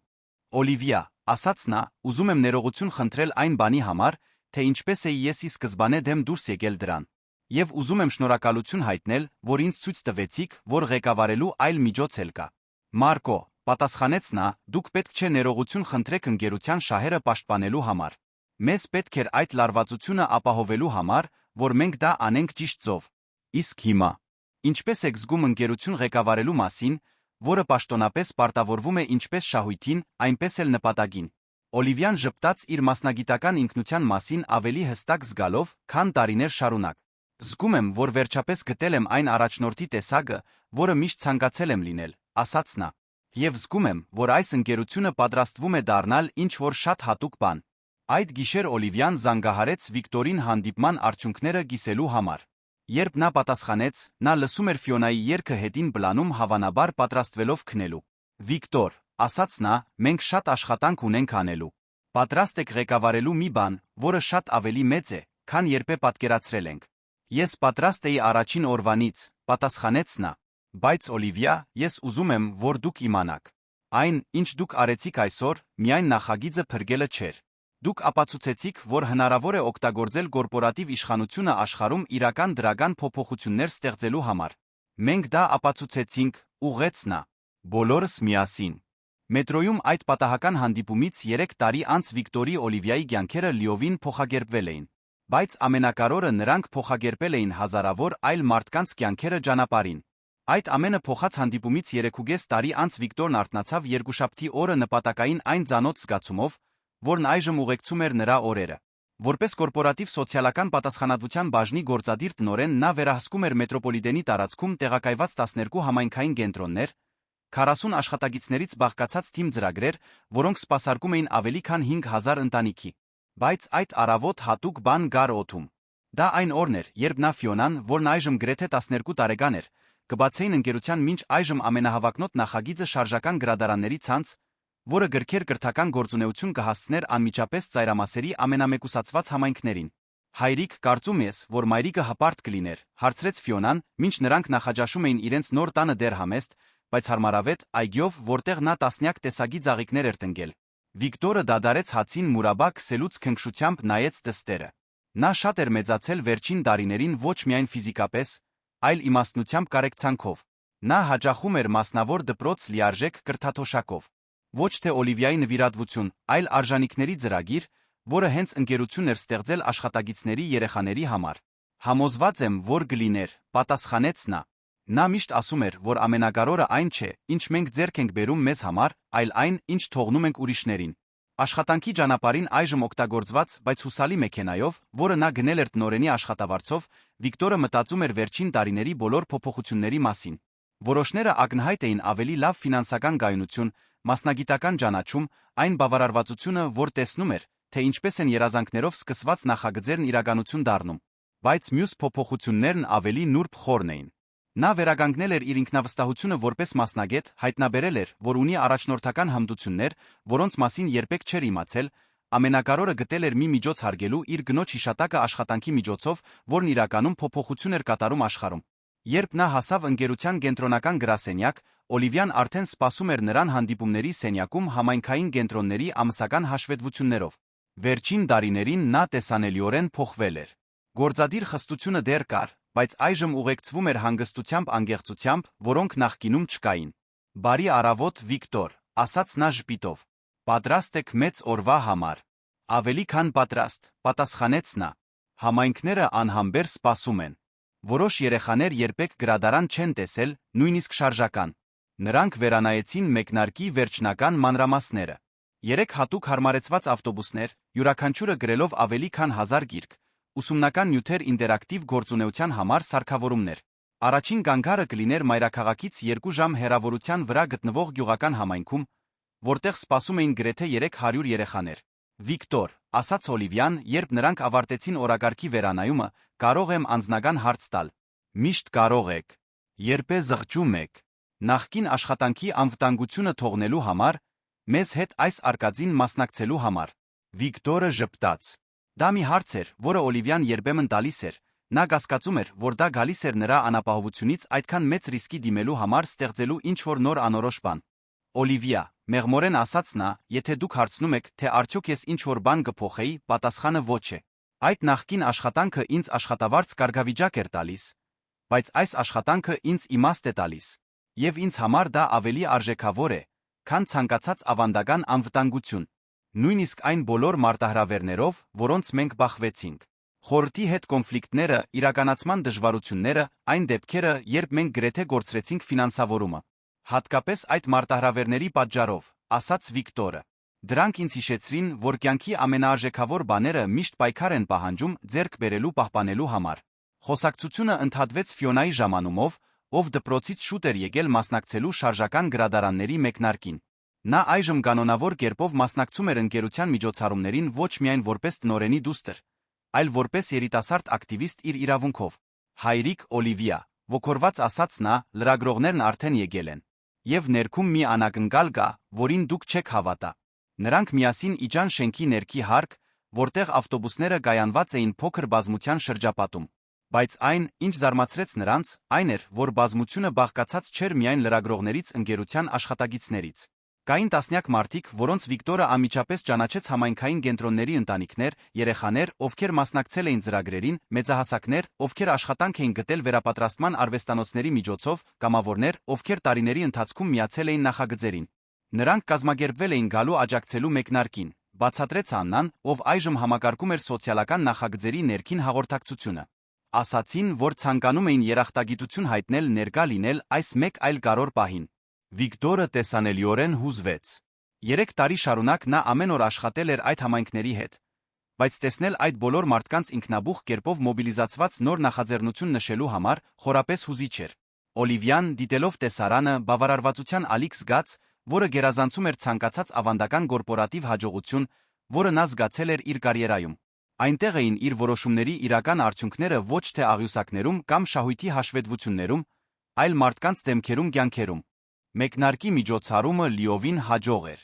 Ավտոբուսները մեկնեցին շրջապատված ալիքներով ծափահարություններով իրենց հետ տանելով կրթություն հնարավորություններ հասցնելու խոստումը այն համայնքներին, որոնք երբեք չէին ունեցել նման ռեսուրսների հասանելիություն։ Երբ բազմությունը ցրվեց, Վիկտորը, Օլիվիան, Ֆիոնան իրենց մենակ գտան ընկերության ավտոկայանատեղիում։ Գիտեք, մտածմունքով ասաց Օլիվիան, ինչ որ պոետիկ բան կա այն բանում, որ մենք այս ճանապարհորդությունը սկսեցինք հասարակական տրանսպորտում, իսկ հիմա մեր սեփական մեքենաներն ենք ուղարկում մարդկանց հնարավորություններ հասցնելու համար։ Տարբերությունն այն է, որ հիմա մենք գիտենք, թե ուր ենք գնում, պատասխանեց Վիկտորը։ Ֆիոնան, ով լսել էր խոսակցությունը, մի դիտարկում արեց, որը զարմացրեց երկու մեծահասակներին իր խորությամբ։ Կարծում եմ, որ դուք չեք հասկանում ամենակարևորը, ասաց նա։ Խոսքը մեքենաների կամ նախագծերի կամ նույնիսկ մարդկանց օգնելու մասին չէ։ Խոսքը այն մասին է, որ դուք հայտնաբերել եք, թե ինչպես լինել այն, ինչ իրականում եք։ Վիկտորը Օլիվիան միմյանց նայեցին ճանաչելով անսպասելի իմաստությունը այդ դիտարկման մեջ։ 2 ամիս անց, հինգշաբթի առավոտյան, Վիկտորը Ֆիոնային դպրոց էր տանում, երբ որոշեց մետրոյով գնալ մեքենայի փոխարեն իր փոխակերպման ակունքների հետ կապ պահպանելու գիտակցված ջանքերի մաս։ Վագոնը լի էր պիկ ժամին բնորոշ շարժով։ Վիկտորը բռնել էր Ֆիոնայի ձեռքը դիտելով աշխատանքի գնացող մարդկանց ծանոթ դեմքերը, յուրաքանչյուրը գրելով իր սեփական մտահոգություններն ու երազանքները։ Հենց այդ ժամանակ նա նկատեց։ Մի երիտասարդ աշխատող, ակնհայտորեն հոգնած գիշերային հերթափոխից հետո, բարձրացավ իր նստատեղից այն առաջարկելու մի տարեց տիկնոջ, ով նոր էր մտել վագոն։ Կինը ընդունեց երախտագետ ժպիտով, երիտասարդը բնականաբար բռնվեց բռնակներից։ Վիկտորը ճանաչման սարսուռ զգաց։ Դա հենց այն նույն պարզ անշահախնդիր ժեստն էր, որը նա արել էր տարիներ առաջ, այն ժեստը, որը սկսել էր փոխակերպման ամբողջ ճանապարհորդությունը։ Եվ հետո նա տեսավ նրան Օլիվիային, վագոնի մյուս կողմում ակնհայտորեն վերադառնալով առավոտյան հանդիպումից։ Նա նույնպես նկատել էր նույն ժեստը։ Նրանց աչքերը հանդիպեցին լեփ-լեցուն վագոնի միջով։ Ոչ ոք չժպտաց,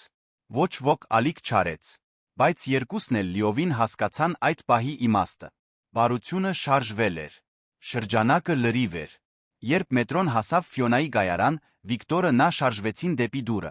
Նախքան դուրս գալը, նա վերջին անգամ շրջվեց կրկին հանդիպեց Օլիվիայի հայացքին։ Այս անգամ նա գրեթե անկատ ալիք արեց ճանաչման, երախտագիտության խոստման ժեստ, որ նրանք կշարունակեն կառուցել մի աշխարհ, որտեղ բարության պարզ ժեստերը կարող են աճել արտասովոր փոխակերպումների։ Երբ նրանք քայլում էին հարթակով, Ֆիոնան հետաքրքրությամբ նայեց հորը։ Հայրիկ, դուք ճանաչում եք մետրոյի այդ տիկնոջը։ Այո, սիրելիս, պատասխանեց Վիկտորը ժպիտով։ Նա շատ հատուկ ընկեր է։ Մեկը, ով ինձ սովորեցրել է, որ երբեմն ամենամեծ փոփոխությունները սկսվում են ամենափոքր ժեստերից, ինչպես երբ դուք շատ ժամանակ առաջ ձեր տեղը տվեցիք նրան։ Վիկտորը մի պահ դադարեց քայլելուց զարմացած Ֆիոնայի հիշողությունից։ Դուք դա հիշում եք։ Իհարկե հիշում եմ, ասաց նա իր գրեթե 12 տարեկանի աջող իմաստնությամբ։ Դա այն ժամանակ էր, երբ ես սովորեցի, որ բարությունը այն մասին չէ, թե ինչ ենք մենք ստանում, այլ այն մասին, թե ինչ ենք մենք ընտրում տալ։ Այդ կեսօրին, վերադառնալով գրասենյակ, Վիկտորը իր սեղանին գտավ Օլիվիայի հաղորդագրությունը։ Այն պարզ էր, ձեռագիր։ Վիկտոր, շնորհակալություն, որ այսօր ինձ հիշեցրիք, թե որտեղից է ամեն ինչ սկսվել։ Երբեմն մենք պետք է վերադառնանք սկիզբը հասկանալու համար, թե որքան ճանապարհ ենք անցել։ Շարունակենք բարություն տարածել։ Նա խնամքով դրեց գրությունը դարակում իր ճանապարհորդության այլ կարևոր հիշողությունների հետ միասին։ Որովհետև որոշ բաներ արժե պահպանել ոչ միայն հիշելու համար, թե որտեղից ենք եկել, այլ չմոռանալու համար, թե ուր կարող ենք դեռ գնալ։ Որովհետև աշխարհը չի փոխվում մեծ ելույթներով կամ մեծ ժեստերով։ Այն փոխվում է, երբ ինչ-որ մեկը որոշում է տեղ զիջել, եւ ինչ-որ մեկը որոշում է չմոռանալ։ Պատմության ավարտը։ Սիրելի ունկնդիրներ, հուսով ենք, որ Վիկտորի, Օլիվիայի Ֆիոնայի պատմությունը խորապես հուզել է ձեր սրտերը։ Այս պատմությունը, թե ինչպես մի պարզ ժեստը կարող է փոխակերպել կյանքեր, մեզ հիշեցնում է, որ բոլորս էլ ունենք աշխարհում փոփոխություն կատարելու ուժը։ Եթե այս պատմությունը հուզել է ձեզ, մի մոռացեք բաժանորդագրվել մեր ալիքին լայք դնել այս տեսանյութին։ Կիսվեք ընկերների ընտանիքի անդամների հետ, որովհետև նման պատմությունները պետք է տարածվեն։ Ամեն օր մենք ներկայացնում ենք եզակի պատմություններ, որոնք ուսումնասիրում են մարդկային փորձի գեղեցկությունն ու բարդությունը։ Մեկնաբանություններում մեզ պատմեք, որն է եղել բարության ամենանշանակալի ժեստը,